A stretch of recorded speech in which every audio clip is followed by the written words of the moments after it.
We are delighted to have you for our Sabbath welcome service. Sit back, relax, and be blessed. Greetings, beloved friends, in the name of our Lord and Savior Jesus Christ. I am delighted this evening that the Lord one more time has given us the grace, His grace, which is sufficient to cleanse us from all unrighteousness. And He has given us yet another time that we can break the bread of life. Brothers and sisters, this evening, I just want to thank Him for His mercy toward us and what He has done and what He continues to do in our lives. Matthew, the 13th chapter, verse number 16 through to 17. But blessed are your eyes, for they see, and your ears, for they hear. For verily I say unto you that many prophets and righteous men desired to see those things which you see, but never saw them, and to hear those things which you hear, but never heard them. Shall we pause for a moment of prayer? Loving Father in heaven, we want to thank you for this time that you have given us.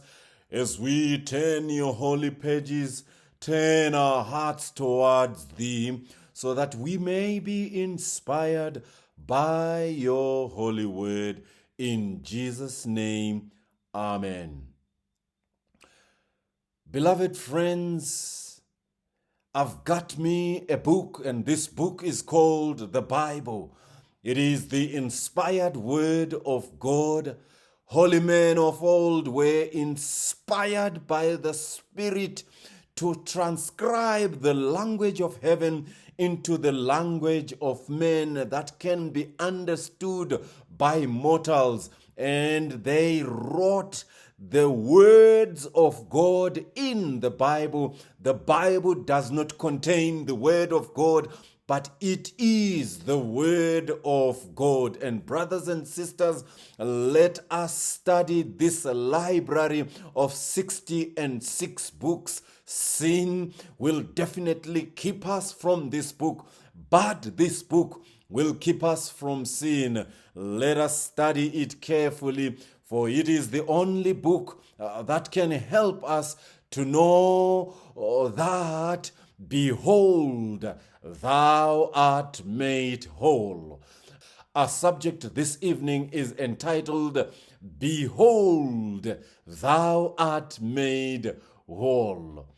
As we study God's word in the book of John, we are going to turn to the 5th chapter, and there we will find our message for today. After this, verse number 1, there was a feast of the Jews, and Jesus went up to Jerusalem.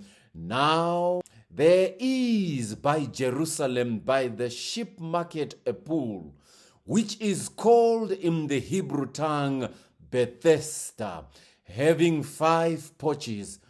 In these lay a great multitude of impotent folk, of blind, halt, withered, waiting for the moving of the waters. For an angel went down in the season into the pool and troubled the water. For whosoever went first after the troubling of the water stepped in and was made whole of whatsoever disease that he had. And a certain man was there which had an infirmity for 38 years. When Jesus saw him lie there, and knew that he had been now for a long time in that case, he said unto him, Wilt thou be made whole? The impotent man said unto him, Sir, I have no man when the water is troubled to put me into the pool. But while I am coming, another steppeth down before me. Jesus said unto him, Rise, take up thy bed, and walk. And At this very point in time, my Bible tells me immediately the man was made whole, and he took up his bed and walked. And on the same day, that was the Sabbath.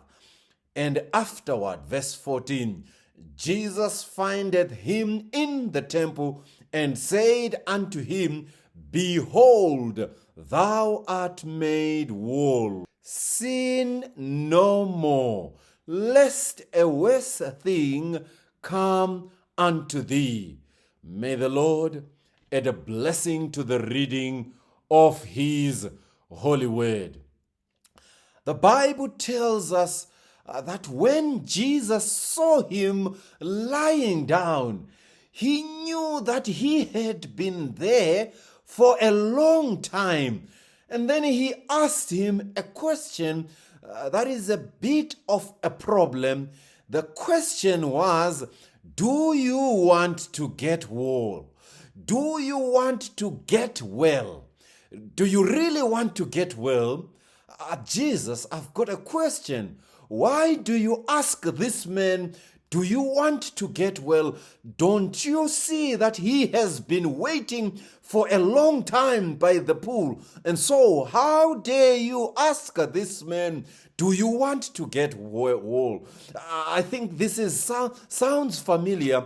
How does Jesus ask me if I want to get well when I don't have a job? How do you ask me, Jesus, that I want to get well when my business is not doing well? Jesus, how do you ask me if I want to get well when I'm in distress, in anguish and pain? Jesus, how dare you ask me if I want to get well when all my friends have deserted me?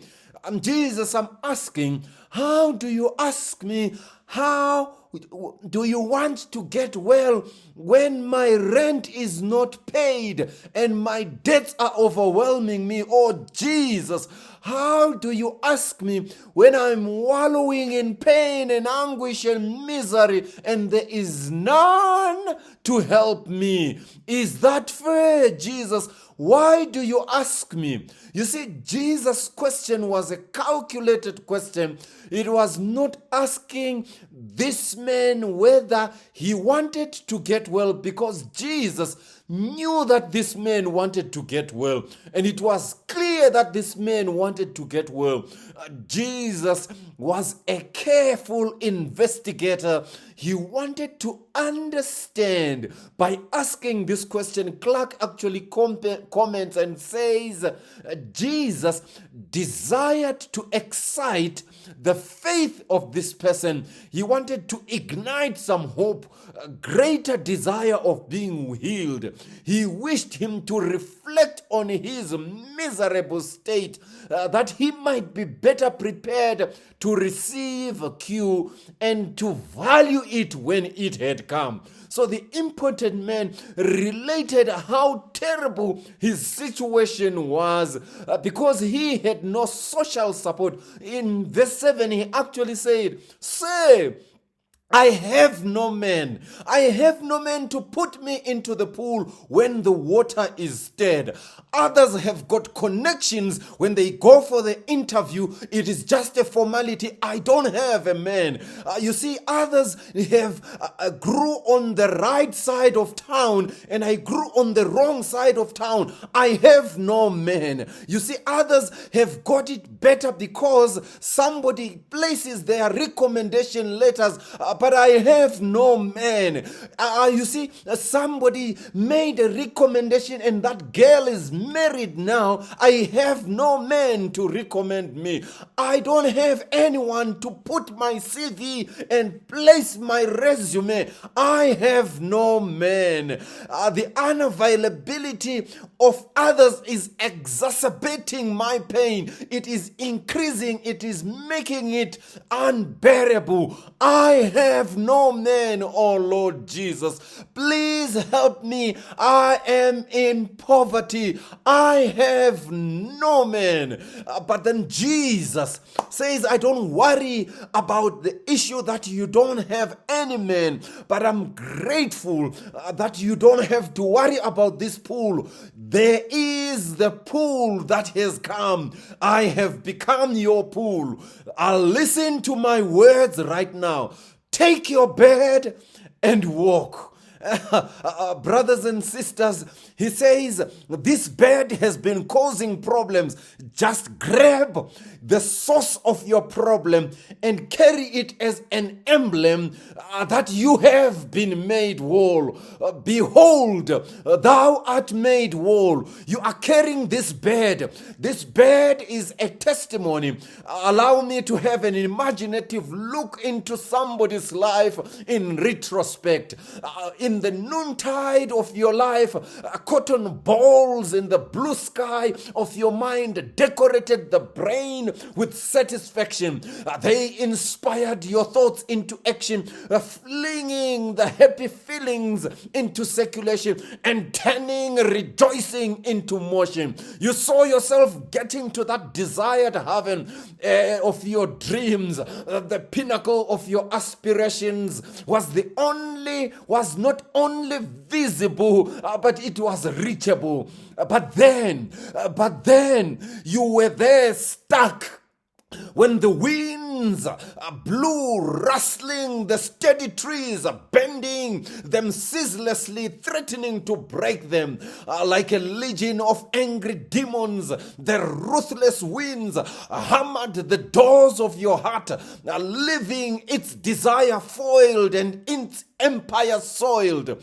They stirred the quiet sea of your life into an angry, marauding, life-threatening belt of liquid. But then, oh praise be to God, but then the master came and said, peace, be thou still. And then he found you in the temple and said, you are in the right place. Behold, thou art made whole. Sin no more. I don't know what emblem, what bed you are carrying. Behold, thou art made whole. Sin no more. You had COVID, but now you're okay. Behold, thou art made whole. Sin no more. You had lost hope and felt discouraged. Behold, thou art made whole. Sin no more. Yes, you passed through the dark valley of the shadow of death. Behold, thou art made whole. Sin no more. You have been regarded as a nobody, a non-entity because of your past. Behold, thou art made whole.